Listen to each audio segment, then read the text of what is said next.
భారతీయ పురాణాలను future జనరేషన్ను connect చేస్తూ రూపొందించిన movie కల్కి. నాగశ్విన్ డైరెక్షన్లో వచ్చిన ఈ మూవీ ప్రపంచవ్యాప్తంగా రికార్డు స్థాయి కలెక్షన్లు రాబడుతుంది. సినిమా విడుదలైనప్పటి నుంచి ఇప్పటి వరకు 937 కోట్ల రూపాయల గ్రాస్ వసూళ్లను రాబట్టింది. అయితే ఇప్పుడు కల్కి సినిమాను మలుపు తిప్పిన ఓ సీన్ గురించి దేశవ్యాప్తంగా తెగ చర్చ జరుగుతుంది.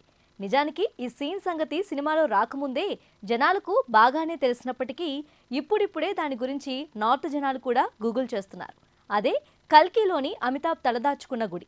ఆంధ్రప్రదేశ్లోని నెల్లూరులోని పెరుమాళ్లపాడులో 4 ఏళ్ల క్రితం ఇసుక మేటల్లో బయటపడిన గుడి గోపురంతో ఈ గుడిని పోల్చుతున్నారు. దీంతో ఇప్పుడు ఆ పల్లెటూరు చాలా మంది దృష్టిని ఆకర్షిస్తోంది. నెల్లూరు జిల్లాలోని పెరుమాళ్లపాడులో కల్కి దేవాలయం ఉందంటూ చాలా వీడియోలు, ఫోటోలు ఈ మధ్య సోషల్ మీడియాలో వైరల్ అయ్యాయి. అలా పెరుమాళ్లపాడు ఫేమస్ అయింది.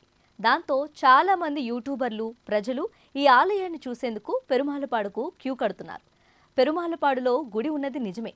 కొన్నేళ్ల కిందట ఇది ఇసుకలో కూరుకుపోయింది. సుమారు 3 ఏళ్ల కిందట ఈ గుడి బయటపడింది.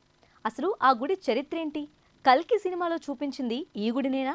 అశ్వత్థామ ఈ గుడిలోనే నిజంగా తలదాచుకున్నాడా? ఆ ఊరి వాళ్ళు ఏమంటున్నారు?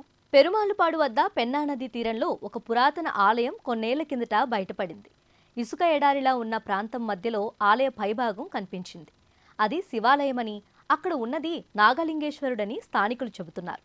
అయితే ఈ గుడిని ఏ కాలంలో నిర్మించారు, ఎవరు నిర్మించారు అన్న విషయాల గురించి మాత్రం స్పష్టమైన చారిత్రక ఆధారాలు ఏవీ లేవు. ఆలయ నిర్మాణ శైలిని బట్టి అది చోళుల కాలం నాటిదిగా తెలుస్తుందని చరిత్రకారులు చెబుతున్నారు. గుడి ఎలా భూమిలో కూరుకుపోయిందో తెలిపేందుకు ఆధారాలు కూడా లేవు.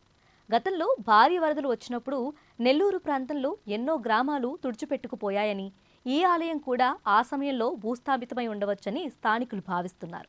1884, 1872 సంవత్సరాల్లో బలమైన వరదలు వచ్చినప్పుడు చాలా ఊర్లు మునిగిపోయాయి.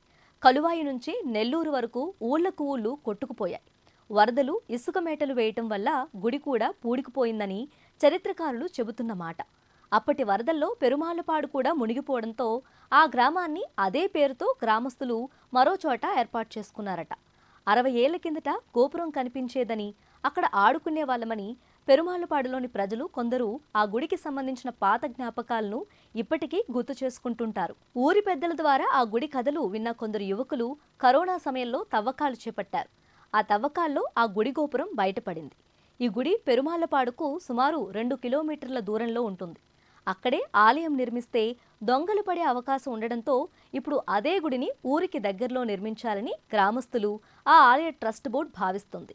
ఈ ఆలయానికి మాన్యాలు కూడా ఉన్నాయని, గుడి ఎక్కడ కట్టాలనే విషయంలో గ్రామస్తుల నిర్ణయానికి అనుగుణంగా పనులు మొదలు పెడతామని ఆలయ అధికారులు చెబుతున్నారు. ఇక కల్కి సినిమాలో ఓ బాబు తనను వెంటాడే విలన్లు రోబోట్ నుంచి తప్పించుకుంటూ ఇసుకలో జారుకుంటూ వచ్చి అక్కడ ఉన్న ఒక గుడి గోపురం కిందకు దూరి లోపల దాక్కుంటాడు. ఆ సీన్లో కనిపించిన ఆలయం పెరుమాళ్లపాడు దగ్గరలోని ఆలయమేనని సోషల్ మీడియాలో చర్చ నడుస్తుంది.